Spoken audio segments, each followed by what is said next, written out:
ഷോണിൻ്റെ car നിദ്രയുടെ വീട്ടുമുറ്റത്ത് നിർത്തി. ഇറങ്ങാൻ നേരം നിദ്ര ഷോണിനെ നോക്കിയപ്പോൾ അവൻ സ്റ്റിയറിങ്ങിൽ ദൃഷ്ടി പതിപ്പിച്ചിരിപ്പുണ്ട്. ഇന്നലെ വരെ താൻ കണ്ട തൻ്റെ ഇച്ഛായനല്ല തൻ്റെ മുന്നിലിരിക്കുന്നത് എന്നവൾക്ക് തോന്നിപ്പോയി. തന്നെ ഒന്ന് സ്നേഹത്തോടെ നോക്കിയിരുന്നെങ്കിൽ എന്നവൾ ആഗ്രഹിച്ചു പോയി. ഇച്ഛായ ഇറങ്ങുന്നില്ലേ? വണ്ടിയിൽ നിന്നും ഇറങ്ങാൻ നേരം നിദ്ര ചോദിച്ചു. ഇല്ല. മറുപടി ഉടനെ വന്നതും നിദ്ര ഇറങ്ങാനൊരുങ്ങി. അമ്മയോട് ഞാൻ എന്ത് പറയണം? അവനിലേക്ക് ഒന്നുകൂടെ തിരിഞ്ഞുകൊണ്ട് അവൾ ചോദിച്ചു. അത് നിനക്ക് തീരുമാനിക്കാം. ചുരുങ്ങിയ വാക്കുകൾ മാത്രം, അതും അത്രയും ഗൗരവത്തിൽ. നിദ്രയുടെ നെഞ്ചിനുള്ളിൽ എന്തോ ഒന്ന് വീങ്ങി.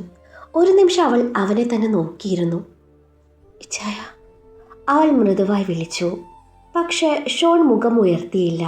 സ്റ്റിയറിങ്ങിൽ മുറുകെ പിടിച്ചിരിക്കുന്ന അവൻ്റെ വിരലുകളിലേക്ക് നോക്കിയപ്പോൾ അവനും ഉള്ളിൽ എന്തൊക്കെയോ അടക്കി പിടിച്ചിരിക്കുകയാണെന്ന് അവൾക്ക് തോന്നി. ഞാൻ പോട്ടെ. മറുപടിയായി അവൻ തലയൊന്ന് കുലുക്കി. അതോടെ നിദ്രയുടെ കണ്ണുകൾ നിറഞ്ഞു. സാധാരണ അവൾ ഇറങ്ങുമ്പോൾ ഒരു പുഞ്ചിരിയെങ്കിലും സമ്മാനിക്കുന്ന ആളാണ്. ചിലപ്പോൾ കൈ പിടിച്ച് നെറ്റിയിൽ ഒരു ചുംബനം നൽകും. ഇന്ന് ഒന്നുമില്ല. അവൾ പതിയെ കാറിൻ്റെ ഡോർ തുറന്ന് പുറത്തിറങ്ങി. വീട്ടിലേക്ക് നടക്കാൻ തുടങ്ങിയെങ്കിലും മനസ്സ് പിന്നെയും കാറിനുള്ളിൽ തന്നെയായിരുന്നു. 2 അടി മുന്നോട്ട് നടന്ന ശേഷം അവൾ അറിയാതെ തിരിഞ്ഞു നോക്കി. ഷോൺ ഇപ്പോഴും അവിടെ തന്നെ ഇരുന്നു. അവളെ തന്നെ നോക്കുകയായിരുന്ന അവൾ തിരിഞ്ഞ നിമിഷം ദൃഷ്ടി മാറ്റിക്കളഞ്ഞു. ആ കാഴ്ച നിദ്രയുടെ ഹൃദയത്തെ കൂടുതൽ വേദനിപ്പിച്ചു. എന്നെ നോക്കുന്നുണ്ട്, പക്ഷേ ഞാൻ കാണരുതെന്ന പോലെ അവൾ മനസ്സിൽ പറഞ്ഞു. കണ്ണിലെ ഈർപ്പം മറച്ചുകൊണ്ട് അവൾ വീടിനുള്ളിലേക്ക് നടന്നു. കാർ സ്റ്റാർട്ട് ചെയ്യുന്ന ശബ്ദം കേട്ടതും അവളുടെ കാലുകൾ ഒരു നിമിഷം നിശ്ചലമായി. പോകുന്നതിന് മുൻപ് ഒരിക്കൽ കൂടി വിളിക്കുമോ എന്നവൾ പ്രതീക്ഷിച്ചു. പക്ഷേ ആ ശബ്ദം അകന്നകന്ന് ഇല്ലാതാവുകയാണ്. അവൻ്റെ കാർ ഗേറ്റ് കടന്നു പോയതും നിദ്ര അകത്തേക്ക് കയറി. ഒരു മുന്നറിയിപ്പും കൂടാതെ നിദ്ര വന്നു കയറിയത് കണ്ട മാധവി അത്ഭുതത്തോടെ അവളെ നോക്കി. നിത്തു, നീയോ? എന്താ മോളൊരു മുന്നറിയിപ്പില്ലാതെ? നീ ഒറ്റയ്ക്കുള്ളൂ? മോനെവിടെ? ആ ചോദ്യം കേട്ടതും നിദ്രയുടെ തൊണ്ടയിൽ എന്തോന്ന് തടഞ്ഞു. പുറത്തേക്ക് നോക്കാൻ പോലും അവൾക്ക് ധൈര്യമുണ്ടായില്ല. ഇച്ചായന് ഒരു ചെറിയ ജോലി ഉണ്ടായിരുന്നു അമ്മ, അതുകൊണ്ട് എന്നെ ഡ്രോപ്പ് ചെയ്തിട്ട് പോയി. അമ്മയോട് പറയാൻ പറഞ്ഞിട്ടുണ്ട് കേട്ടോ. സ്വരം കഴിയുന്നത്ര സാധാരണയാക്കാൻ ശ്രമിച്ചുവെങ്കിലും അതിലെ ഇടർച്ച മാധവിയുടെ ശ്രദ്ധയിൽപ്പെട്ടു. എന്താ മോളെ, നിനക്ക് സുഖമില്ലേ? മാധവിയുടെ വേവലാതിയോട് കൂടിയുള്ള ചോദ്യം കേട്ട് നിദ്ര പെട്ടെന്ന് മുഖം തിരിച്ചു. ഇല്ല അമ്മ, എനിക്ക് കുഴപ്പമൊന്നുമില്ല. എനിക്ക് പീരീഡ്സായി, അതിൻ്റെ ആവും. എനിക്ക് അമ്മയെ മിസ് ചെയ്തപ്പോൾ ഇച്ചായം പറഞ്ഞു 2 ദിവസം ഇവിടെ നിന്നോളാൻ. അതും പറഞ്ഞ് നിദ്ര മാധവിയുടെ നെഞ്ചിലേക്ക് ചായഞ്ഞു. കുറച്ചു നേരം മാധവിയുടെ കൂടെ ചിലവഴിച്ച് നിദ്ര തൻ്റെ മുറിയിലേക്ക് ചെന്നു. മുറിയിലെത്തിയതും ഇത്രയും നേരം അടക്കി പിടിച്ചിരുന്ന സങ്കടം മുഴുവൻ അണക്കെട്ട് പൊട്ടിയൊഴുകുന്ന വെള്ളം പോലെ പുറത്തേക്ക് വന്നു. കതകടച്ചതും അവൾ കട്ടിലേക്ക് വീണു. തലയിണയിൽ മുഖം പൊഴുത്തി കരയുമ്പോൾ നെഞ്ചിനുള്ളിൽ നിറഞ്ഞു നിന്നത് ഷോണിൻ്റെ അകൽച്ച മാത്രമായിരുന്നു. ഒരിക്കൽ പോലും എന്നെ നോക്കിയില്ലല്ലോ, അവൾ വിങ്ങിപ്പൊട്ടി. ഞാൻ ചെയ്ത തെറ്റ് ഇത്രയും വലുതായിരുന്നോ? അവൻ തന്നോട് ദേഷ്യപ്പെട്ട നിമിഷങ്ങൾ ഓർമ്മ വന്നപ്പോൾ നിദ്രയുടെ ഹൃദയം കൂടുതൽ വേദനിച്ചു.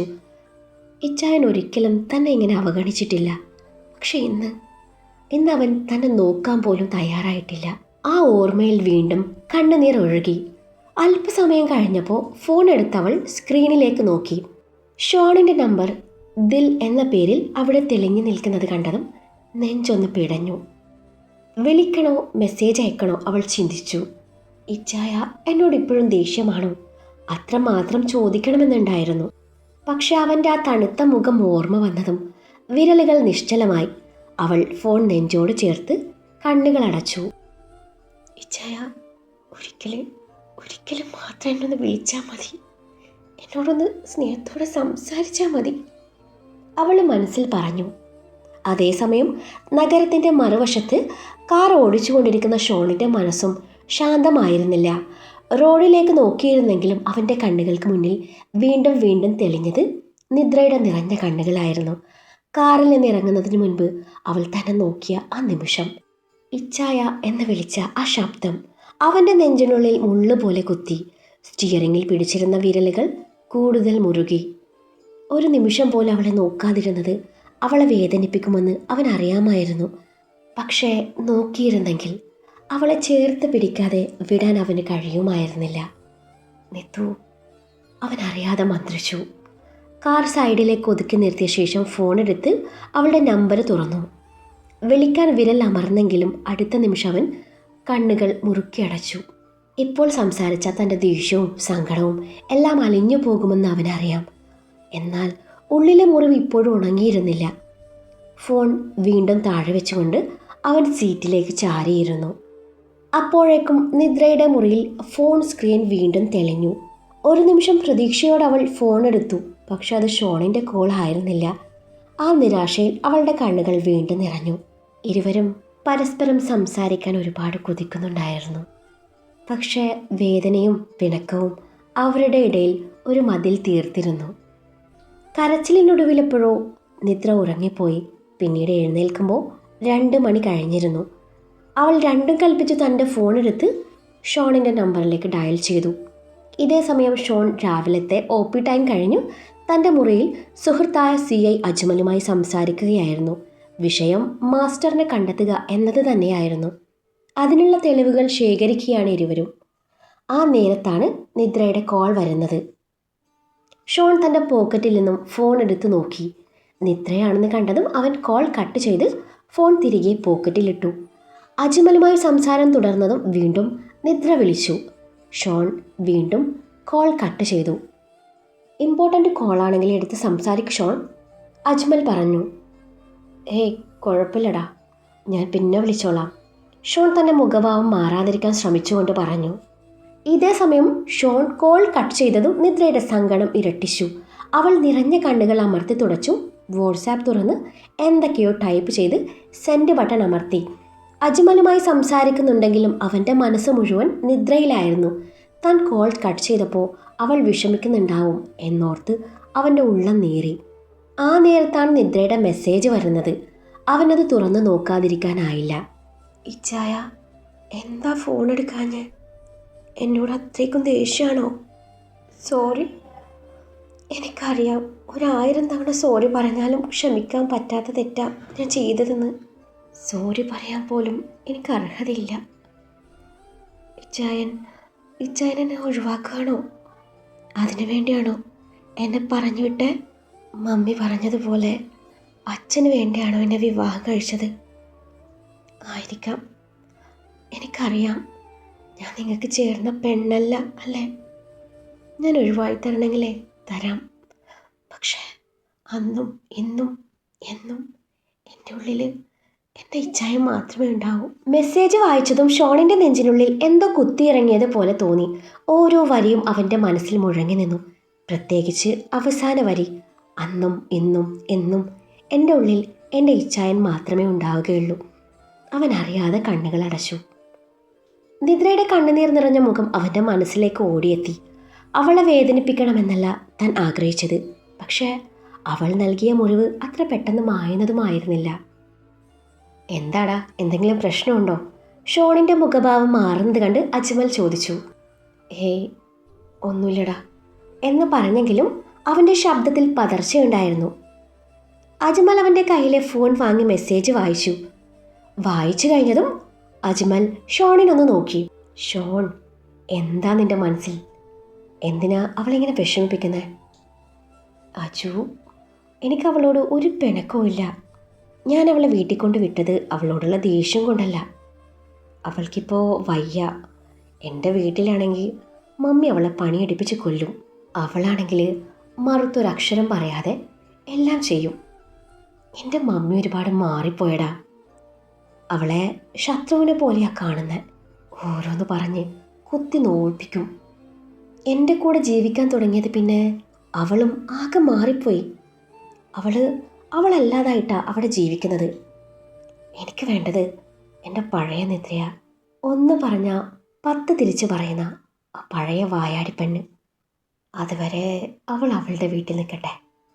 പിന്നെ എന്നോട് കാണിച്ചതിനൊക്കെ ഒരു കുഞ്ഞു ശിക്ഷ. അവൾക്ക് അവളുടെ തെറ്റ് മനസ്സിലാവട്ടെ.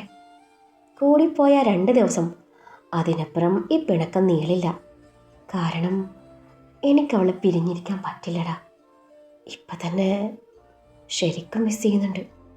ശരിക്കും അവളൊരു പാവം പെണ്ണാണ്. അത്രയും പറഞ്ഞ് ഷോൾ തൻ്റെ റിവോൾവിംഗ് ചെയറിലേക്ക് ചാരിയിരുന്നു. എന്നാൽ പിന്നെ നീയുടെ കെട്ടിയോളെയും സ്വപ്നം കണ്ടിരിക്കുക. ദേ എൻ്റെ കെട്ടിയോളെ അവിടെ പുറത്ത് കാത്തു നിൽപ്പുണ്ട്. അവളെ ഒറ്റയ്ക്കല്ല, വയറ്റിലെ ഒരു കൊച്ചുണ്ട്. ഞാൻ പോവാണ്. അതും പറഞ്ഞ അജ്മൽ അവനോട് യാത്ര പറഞ്ഞിറങ്ങി. പരസ്പരം കാണാതെയും സംസാരിക്കാതെയും നിദ്രയും ഷോണും 2 ദിവസം കഴിച്ചുകൂട്ടി. 2 ദിവസവും നിദ്ര വീട്ടിൽ ചടഞ്ഞുകൂടി. നിദ്ര വീട്ടിലുണ്ടെന്നറിഞ്ഞതും അഭിരാമി ജനനിയും കൂട്ടി നിദ്രയുടെ വീട്ടിലേക്ക് വന്നു. താൻ വിളിച്ചിട്ട് നിദ്ര ഫോൺ എടുത്തില്ല എന്ന ദേഷ്യത്തോടെയാണ് അബി വന്നത്. അവിടെ വന്നത് നിദ്രയുടെ അന്നേരത്തെ സങ്കടം കണ്ടപ്പോൾ അബിയുടെ ദേഷ്യമൊക്കെയും അലിഞ്ഞില്ലാതായി. നിദ്ര കാര്യങ്ങളൊക്കെയും അബിയോടും ജനനിയോടും പറഞ്ഞു. എല്ലാം പറഞ്ഞവൾ അബിയെ കെട്ടിപ്പിടിച്ച് കരഞ്ഞപ്പോൾ അബിക്കും ജനനിക്കും അത് വിഷമായി. എൻ്റെ നിത്തു, നീ ഇങ്ങനെ കരഞ്ഞും മൂക്കും വിഴിഞ്ഞ് ഇവിടെ ഇരുന്നോ? നിന്റെ പഴയ ഊർജ്ജമൊക്കെയും എവിടെ പോയി? ഇങ്ങനെ കരയല്ല പെണ്ണെ. അബി നിദ്രയുടെ കണ്ണുനീർ തുടച്ചുകൊണ്ട് പറഞ്ഞു. നിത്തു, നിന്റെ ഇച്ഛായം ചെയ്തതിലെ ഒരു തെറ്റുമില്ല. അത് നീ അർഹിക്കുന്നുണ്ട്. അബി പറഞ്ഞത് കേട്ടപ്പോൾ നിദ്രയുടെ കണ്ണ് പിന്നെയും നിറഞ്ഞു. നിത്തു, നീ കരയാൻ വേണ്ടി പറഞ്ഞതല്ല. എടേ, നീ പറഞ്ഞതൊക്കെ വെച്ച് നോക്കുമ്പോഴേ അങ്ങേര് നിന്നെ ഇവിടെ കൊണ്ടുവിട്ടതേ നിന്നെ വേണ്ടാഞ്ഞിട്ടോ നിന്നോടുള്ള ഇഷ്ടക്കേട് കൊണ്ടുവന്നും അല്ല എന്നാണ് എൻ്റെ ഒരു ഇത്. എടീ, ചിലപ്പോഴേ ആ പരട്ട തള്ളയിൽ നിന്നും നിന്നെ രക്ഷിച്ചതാവാം. നിന്നോട് അത്രയൊക്കെ ദേഷ്യം ഉണ്ടെങ്കിലേ പുള്ളിക്കാരൻ നിനക്ക് വയ്യെന്നറിഞ്ഞപ്പോൾ അങ്ങനെയൊക്കെ ചെയ്തു തരുമോ? ഏതെങ്കിലും കെട്ടിയന്മാർ ചെയ്തു തരുന്ന കാര്യങ്ങളാണോ അതൊക്കെ? അതും നീ അങ്ങേരോട് അത്രയൊക്കെ ചെയ്ത് കൂട്ടിയിട്ട്. Not the point. ഷോ, എനിക്ക് കേട്ടിട്ട് തന്നെ അങ്ങ് കുളിര് കോരി. നിന്റെ ഭാഗ്യാടി അങ്ങേര്. അതുകൊണ്ട് മോളെ നിത്തു വിടരുത്, മുറുക്കം പിടിച്ചോ. അബി പറഞ്ഞത് കേട്ട് നിദ്ര ചോദ്യഭാവത്തിൽ അവളെ നോക്കി. ഞാൻ എന്ത് ചെയ്യണമെന്ന് അബി നീ പറയുന്നേ? നിത്തു, കല്യാണത്തിന് മുൻപ് നീ എങ്ങനെയായിരുന്നോ അതുപോലെ നീ ആവണം. അന്ന് നീ ഡോക്ടറുടെ പിന്നാലെ നടന്ന് അങ്ങേരെ വീർപ്പ് മുട്ടിച്ചതുപോലെ ഇനി അങ്ങോട്ട് അങ്ങേരെ സ്നേഹിച്ച് വീർപ്പ് മുട്ടിക്കണം. കുറച്ചധികം റൊമാൻറ്റിക്കായി നീയായി മുടക്കിയ ആ ഫസ്റ്റ് നൈറ്റേ നീ തന്നെ മുൻകൈ എടുത്ത് അങ്ങ് നടത്തി കൊടുത്തേക്ക്. അബി നിസ്സാര മട്ടിൽ പറഞ്ഞു. പൂടി അവിടെ നിന്ന്. ഫസ്റ്റ് നൈറ്റ് പോലും? എടി, അതിന് ഞാൻ വിളിച്ച ആള് ഫോൺ എടുക്കണ്ടേ? നിദ്ര പരിഭവിച്ചു. നിത്തു, ഞാൻ ഫോണിങ് തന്നെ. എന്തിനാ? നീ താ പെണ്ണെ. അബിയുടെ ചോദ്യം കേട്ട് നിദ്ര അവൾക്ക് നേരെ ഫോൺ നീട്ടി. ഞാനേ നിന്റെ കെട്ടിയോന് മെസ്സേജ് അയക്കുവാണേ. സോറി, ഞാനല്ല നീ. അതും പറഞ്ഞ അബി വാട്സാപ്പ് തുറന്ന് മേരാ ദിൽ എന്നുള്ള ഡോക്ടറുടെ കോണ്ടാക്റ്റ് തുറന്നു. അടുത്ത നിമിഷം അബി നിദ്രയെ വല്ലാത്ത ഭാവത്തിലൊന്ന് നോക്കി. അയ്യേ, എന്തൊരു ദാരിദ്ര്യാടി. നിദ്രയുടെ അന്നേരത്തെ മെസ്സേജ് കണ്ട് അബി ചോദിച്ചതും നിദ്ര ചമ്മലോടെ മുഖം താഴ്ത്തി. ഇങ്ങനെയാണോ മെസ്സേജ് ചെയ്യേണ്ടേ? ഞാൻ കാണിച്ചു തരാം. ആദ്യം പറഞ്ഞ അബി ആദ്യം ഒരു സെൻഡ് മെസ്സേജും പിന്നെ കുറച്ചധികം റൊമാൻറ്റിക് ആയിട്ടുള്ള മെസ്സേജൊക്കെയും ടൈപ്പ് ചെയ്ത് നിദ്രയ്ക്ക് കാണിച്ചതും നിദ്ര അയ്യേ എന്ന് പറഞ്ഞ് അവളിൽ നിന്നും ഫോൺ തട്ടിപ്പറിക്കാൻ നോക്കി. അപ്പോഴേക്ക് അബി സെൻഡ് ബട്ടൺ അമർത്തിയിരുന്നു. അത് കഴിഞ്ഞ് കുറേ ഉമ്മയും ഐ ലവ് യു വാരി വിതറി. എടി നിത്തു, നിങ്ങളുടെ വിവാഹ ഫോട്ടോ കൂടി ഞാൻ അങ്ങേർക്ക് സെൻഡ് ചെയ്യുവാണേ. ചിലപ്പോൾ ഇത് കണ്ട് അങ്ങേർക്ക് നിന്നെ മിസ് ചെയ്താലോ? ഉടനെ അങ്ങേര് നിന്നെ വിളിക്കും. എന്നിട്ട് പറയും, നിദ്ര, എനിക്ക് നിന്നെ പിരിഞ്ഞിരിക്കാൻ വയ്യ നിദ്ര, ഐ ലവ് യു നിദ്ര. പിന്നെ കുറേ ഉമ്മയും തരും. അബി പറഞ്ഞത് കേട്ട് നിദ്ര അബിയെ തലയിലെടുത്ത് അടിച്ചു. ഒന്ന് പോ അബി, ഈ ഫോട്ടോസൊക്കെയും ഇച്ചായൻ്റെ ഫോണിലുണ്ട്. ഉണ്ടല്ലേ? എന്നാൽ പിന്നെ നിന്റെ കുറച്ച് സിംഗിൾ പിക്ക് ഞാൻ സെൻഡ് ചെയ്യുവാണേ. ഇത് കണ്ട് അങ്ങേര് ഉറപ്പായ ഇളകം. ഇല്ലേലേ ഇളക്കും ഞാൻ. ഇളക്കാൻ ഇതെന്താ സാമ്പാറാണല്ലോ. നിദ്ര ചുണ്ടുകോട്ടി. ഏയ് ചളി ചളി. അബി കളിയാക്കി. നീ നോക്കിക്കോ നിത്തു, നിന്നെ ഉറപ്പായി മിസ് ചെയ്യും. നിന്റെ അരികിൽ ഓടിയെത്തുകയും ചെയ്യും. അയ്യേ, അതൊന്നും വേണ്ട അബി. ആളെന്നെക്കുറിച്ച് എന്ത് കരുതും? വിവാഹത്തിന് മുൻപേ അങ്ങയുടെ പിറകെ നടന്ന് വളക്കാൻ നോക്കിയ ആ നിദ്ര തന്നെയല്ല നീ. അപ്പോൾ പിന്നെ പ്രത്യേകിച്ച് ഒന്നും കരുതില്ല. അതും പറഞ്ഞ അബി നിദ്രയുടെ ഫോണിൽ നിന്നും നിദ്രയുടെ കുറച്ച് നല്ല ഫോട്ടോസ് അയച്ചു കൊടുത്തു. കൂട്ടത്തിൽ നിദ്രയുടെ കുറച്ച് പഴയ ഫോട്ടോസ് കൂടി ഉണ്ടായിരുന്നു. ഡിഗ്രി ഫസ്റ്റ് ഇയറിൽ പഠിക്കുന്ന ടൈമിലെടുത്തത്. കുട്ടി നിക്കറും ടീഷർട്ടും ഇട്ട് നിൽക്കുന്ന ഫോട്ടോ. വീട്ടിൽ നിൽക്കുന്ന സമയത്ത് അബി തന്നെയാണ് ആ ഫോട്ടോ എടുത്തത്. അതുകൂടി അബി സെൻഡ് ചെയ്ത് കൊടുത്തു. സംഭവം ഡെലിവേർഡ് ആയതും ഡിലീറ്റ് ഫോർമി അടിച്ചു അബി അത് ഡിലീറ്റ് ചെയ്തു. ഒന്നും അറിയാത്ത പോലെ നിദ്രയെ നോക്കി. അന്നേരം നിദ്ര എന്താ എന്ന പോലെ ചോദിച്ചതും അബി നിഷ്കുവായി ചുമൽ കൂച്ചി. ശേഷം ഒന്നുകൂടെ ഗാലറി അരിച്ചു പെറുക്കി. അന്നേരമാണ് അതേ വർഷം ഓണം വെക്കേഷൻ ടൈമിൽ അബിയുടെ തറവാട്ടിൽ പോയപ്പോൾ എടുത്ത കുറച്ച് ഫോട്ടോസ് കാണുന്നത്. അതിൽ നിദ്രയുടെ ധാവണി എടുത്ത ഫോട്ടോയും മുലക്കച്ച കെട്ടി കുളത്തിൽ നിന്നും കുളി കഴിഞ്ഞിറങ്ങുന്ന ഫോട്ടോയും കൂടി ഉണ്ടായിരുന്നു. അന്ന് അബി അതൊരു രസത്തിന് വേണ്ടി നിദ്രയുടെ ഫോണിൽ എടുത്തതാണ്. പിന്നീട് അത് ഡിലീറ്റ് ചെയ്യാനും വിട്ടു. ആ ഫോട്ടോ കൂടി അബി ഡോക്ടർക്ക് അയച്ചു കൊടുത്തു. ഡിലീറ്റ് ഫോർമ അടിച്ചു. ഒന്നും അറിയാത്ത പോലെ ഫോൺ തിരികെ നിദ്രയെ ഏൽപ്പിച്ചു. എന്നാൽ പിന്നെ നമുക്ക് വല്ലതും കഴിച്ചാലോ ജാനി എന്നും പറഞ്ഞ അബി ജാനിയും കൂട്ടി അവിടെ നിന്ന് മെല്ലെ സ്കൂട്ടായി. അന്നത്തെ രാവിലത്തെ ഒ പി ടൈം കഴിഞ്ഞ് റൂമിലിരുന്ന് ഫയലുകൾ പരിശോധിക്കുകയായിരുന്നു ഷോൺ. ഇടയ്ക്ക് ഫോൺ എടുത്ത് നോക്കിയപ്പോഴാണ് നിദ്രയുടെ പേരിന് മുന്നിൽ കിടക്കുന്ന മെസ്സേജുകളുടെ നീണ്ട നിര അവൻ്റെ ശ്രദ്ധയിൽപ്പെട്ടത്. 2 ദിവസമായി അവളിൽ നിന്ന് ഒരു സന്ദേശം പോലും വന്നിരുന്നില്ല.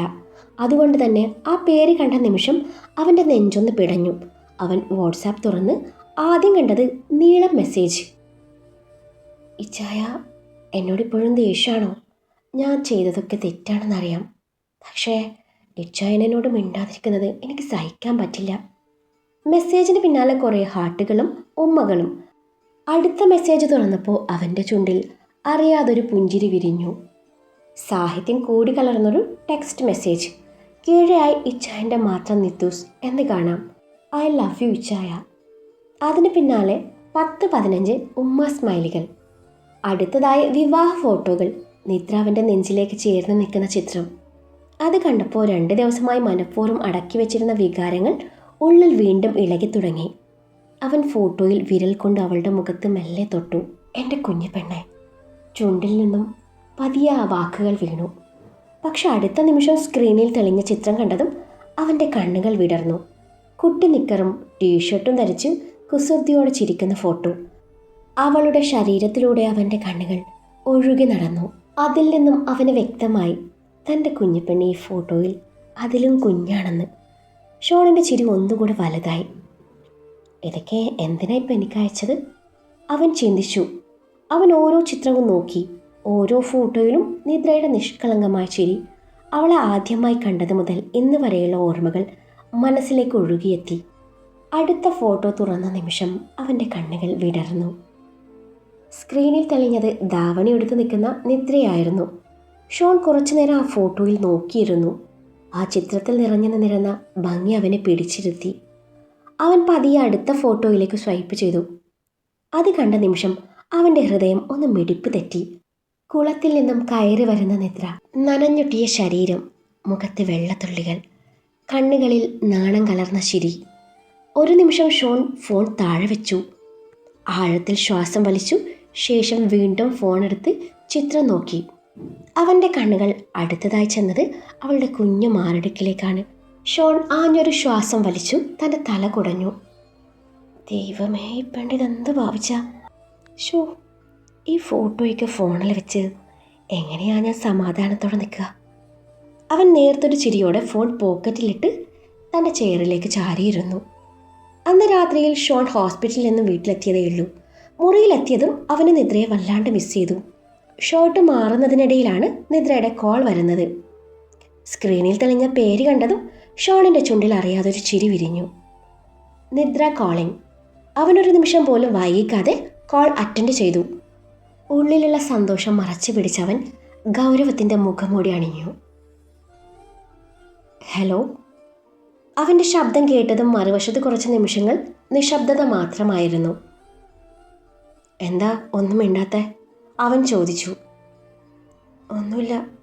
നിദ്രയുടെ മൃദുവായ ശബ്ദം അവൻ്റെ കാതുകളിലെത്തി. ഒന്നുമില്ലെങ്കിൽ പിന്നെന്തിനായി രാത്രി വിളിച്ചത്? അറിയില്ല. അവൾ പറഞ്ഞതും ഷോൺ ചെറുതായി ഒന്ന് പുഞ്ചിരിച്ചു. അറിയില്ലേ? അവൻ തിരിച്ചു ചോദിച്ചു. അത് പിന്നെ ഇയാൾ വീട്ടിലെത്തിയോന്ന് അറിയാൻ വിളിച്ചതാ.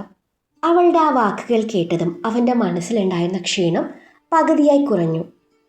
ഞാൻ ഇപ്പോഴാണ് എത്തിയത്. നീ ഇതുവരെ ഉറങ്ങിയില്ലേ? എനിക്ക് ഉറക്കം വരുന്നില്ല, അവൾ പതിയെ പറഞ്ഞു. ഷോൺ ബെഡിലിരുന്ന് തല പിന്നിലേക്ക് ചായ്ച്ചു. അതെന്താ ഉറക്കം വരാത്തെ? അതും അറിയില്ല. എന്നാ പിന്നെ അതൊക്കെ അറിഞ്ഞിട്ട് വിളിക്ക്. ഞാൻ വെക്കുക. എനിക്ക് കുളിക്കണം, ഭക്ഷണം കഴിക്കണം, ഉറങ്ങണം. എനിക്ക് നല്ല ഉറക്കം വരുന്നുണ്ട്. അയ്യോ ഇച്ചായ വെക്കല്ലേ. ഇച്ചായ എനിക്ക് എനിക്ക് ഇച്ചായനെ ശരിക്കും മിസ് ചെയ്യുന്നുണ്ട്. അതെ, ഞാൻ എപ്പോഴും അങ്ങോട്ട് വരണ്ടേ? അവളുടെ ശബ്ദം ചെറുതായി ഇടറിയിരുന്നു. ആ വാക്കുകൾ കേട്ട നിമിഷം ഷോണിൻ്റെ മുഖത്തെ ഗൗരവമൊക്കെ അലിഞ്ഞുപോയി. അവനൊരു നിമിഷം കണ്ണുകൾ അടച്ചു. ദിവസം മുഴുവൻ ആശുപത്രിയിലെ തിരക്കും ക്ഷീണവും അവനെ തളർത്തിയിരുന്നുവെങ്കിലും ആ ഒരു വാക്ക് അവൻ്റെ മനസ്സിനെ പൂർണ്ണമായും മറ്റൊരിടത്തേക്ക് കൂട്ടിക്കൊണ്ടുപോയി. പക്ഷെ അതൊന്നും അവൻ പ്രകടിപ്പിച്ചില്ല. നീ അവിടെ കുറച്ച് ദിവസം നിൽക്ക്, വരാനാവുമ്പോൾ ഞാൻ പറയാം. അപ്പോൾ ഇച്ചായനെ ഒട്ടും മിസ് ചെയ്യുന്നില്ല? അവളുടെ ആ ചോദ്യത്തിന് അവൻ മറുപടി പറഞ്ഞില്ല. ഇച്ചായ എന്താ ഒന്നും മിണ്ടാത്തെ? അപ്പോൾ എന്നെ മിസ് ചെയ്യുന്നില്ല അല്ലേ? ഞാൻ എത്ര തവണ സോറി പറഞ്ഞു. ഇനിയും എന്നോടൊന്ന് ക്ഷമിച്ചൂടെ? നിദ്ര, എനിക്ക് ഉറക്കം വരുന്നു. നീ കോൾ കട്ട് ചെയ്യുന്നോ അതോ ഞാൻ കട്ട് ചെയ്യണോ? ഇനിയും സംസാരിച്ചാൽ തൻ്റെ കയ്യിൽ നിന്ന് പോവും എന്നറിയാവുന്നത് കൊണ്ട് അവൻ ധൃതി കൂട്ടി. അയ്യോ ചായ വെക്കല്ലേ വെക്കല്ലേ, ഞാനൊരു കാര്യം പറഞ്ഞോട്ടെ? എന്താ പറ. അത് പിന്നെ ഐ ലവ് യു ചായ. കഴിഞ്ഞോ? അവൻ്റെ ആ ചോദ്യം കേട്ടപ്പോൾ അവളുടെ മുഖം കൂർത്തു. ഇല്ല, കഴിഞ്ഞില്ല. പിന്നെ? അതെ ഇച്ചായ, എനിക്കൊരു ഉമ്മ തരുമോ? അവളുടെ ആ ചോദ്യം കേട്ടപ്പോൾ അവന് ചിരിയും വരുന്നുണ്ട്. നീ ഒന്ന് വെച്ചിട്ട് പോയ നിദ്ര. ഇച്ചായ, അവൾ കൊഞ്ചലോടെ വിളിച്ചു. എന്നാ ഞാൻ ഉമ്മ തരട്ടെ? അതും പറഞ്ഞവൾ ഫോണിലൂടെ ഉമ്മകൾ വാരി വിതറി. ഷോൺ അറിയാതെ തലയണ ഇറുകെ പുണർന്നു പോയി. ആ ഒരു നിമിഷം ഇരുവർക്കിടയിൽ മൗനം നിറഞ്ഞു. ഇച്ചായ എന്താ ഒന്നും മിണ്ടാത്ത? ഒന്നുമില്ല. അവൻ്റെ സ്വരം ശാന്തമായിരുന്നു. നിന്റെ മെസ്സേജൊക്കെ ഞാൻ കണ്ടിരുന്നു, പിന്നെ ആ ഫോട്ടോസും. ശരിക്കും നോക്കിയിട്ട് തന്നെയാണോ നീ എനിക്ക് ആ ഫോട്ടോസൊക്കെ അയച്ചേ? അതെ. എന്തായി ചായ? ഒന്നുമില്ല. പിന്നെ നിന്റെ കഴിഞ്ഞ ദിവസത്തെ ആ മെസ്സേജേ ആലോചിക്കവളാണ്. എന്ത് മെസ്സേജ്? എടി, നീ ഇന്നലെ പറഞ്ഞായിരുന്നില്ലേ എൻ്റെ ജീവിതത്തിൽ നിന്നും ഒഴിവായി തരാമെന്ന്. ശരി, നമുക്കേ പിരിയാം. എന്നിട്ടേ നീ വേറെ കെട്ടിക്കോ, ഞാനും കെട്ടാം. അത് പിന്നെ ഞാൻ അന്നേരത്തെ സങ്കടത്തിൽ പറഞ്ഞതല്ലേ. ഇനി എനിക്ക് ഇച്ഛാനില്ലാതെ മറ്റൊരു പുരുഷനെ ചിന്തിക്കാൻ പോലും പറ്റില്ല. അതെന്താ? അതെന്താണോ, നമുക്കിടയിൽ എന്തൊക്കെ നടന്നു അതൊക്കെയും ഇയാൾ മറന്നോ? ഓ അതാണോ? അതൊന്നും എനിക്ക് ഓർമ്മ പോലുമില്ല. ആഹാ, എന്നാലേ എനിക്ക് നല്ല ഓർമ്മയുണ്ട്. ഓ എന്നാ പിന്നെ നീ കെട്ടണ്ട, ഞാൻ വേറെ കെട്ടാം. എനിക്കിനി നീ സെറ്റാവുമെന്ന് തോന്നുന്നില്ല. ഒരിക്കലെല്ലാം മറന്ന് ഞാൻ നിന്നെ സ്നേഹിച്ചതാ. എന്നിട്ട് നീ എന്താ ചെയ്തേ? അവസാനത്തെ വാക്കുകൾ അവൻ്റെ ഹൃദയത്തിൽ നിന്ന് വന്നതായിരുന്നു. ഒരു തവണ അവൻ്റെ വാക്കുകൾ നിദ്രയുടെ നെഞ്ചിൽ കൊളുത്തി. പിന്നീട് അഭി പറഞ്ഞതോർത്തതും അവൾ സങ്കടങ്ങൾ പാടെ മായ്ച്ചു കളഞ്ഞു. ഞാൻ ജീവിച്ചിരിക്കുമ്പോൾ അത് നടക്കില്ല. അങ്ങനെ വല്ലതും സംഭവിച്ചാലേ നിങ്ങളെയും കൊല്ലും, ഞാനും ചാവും. ഞാൻ ചെയ്ത തെറ്റിന് പരിഹാരമായി നിങ്ങൾ പറയുന്ന എന്തും ചെയ്യാൻ ഞാൻ തയ്യാറാണ്. പക്ഷേ ഇത് മാത്രം നടക്കില്ല. ഇയാൾക്ക് വേറെ എന്തെങ്കിലും പറയാനുണ്ടോ? ഒന്നുമില്ല. ഷോൺ ചിരി കടിച്ചു പിടിച്ചു. എന്നാ ഞാൻ വെക്കുക. Good night. അതും പറഞ്ഞ നിദ്ര ദേഷ്യത്തോടെ കോൾ അവസാനിപ്പിച്ചു. അന്നേരം ഷോണിൻ്റെ ചുണ്ടിൽ നേർത്തൊരു പുഞ്ചിരി വിരിഞ്ഞു. അവളെ ഈ രാത്രിയിൽ തന്നെ കാണണം എന്നൊരു തോന്നൽ. പക്ഷെ അവൾ അറിയാനും പാടില്ല എന്താണ് വഴി. ഷോൺ തല പുകഞ്ഞ് ആലോചിച്ചു. ഒടുവിൽ ഒരു വഴി കണ്ടെത്തി. നിദ്രയുടെ വീടിൻ്റെ മതിൽ ചാടാം. ഇതേ സമയം നിദ്ര ദേഷ്യത്തോടെ ഫോൺ ബെഡിലേക്ക് വലിച്ചെറിഞ്ഞു. അവന് ഇങ്ങോട്ട് വന്ന് തന്നെ കാണാൻ പറ്റില്ലെങ്കിൽ വേണ്ട, നാളെ താൻ അങ്ങോട്ട് പോയി കാണും, അതും ഒരു രോഗിയായി. നിദ്ര എങ്ങനെ പഴയ നിദ്രയാവാൻ തീരുമാനിച്ചു. ചിലതൊക്കെ കണക്ക് കൂട്ടി അവൾ ബെഡിലേക്ക് ചായഞ്ഞു.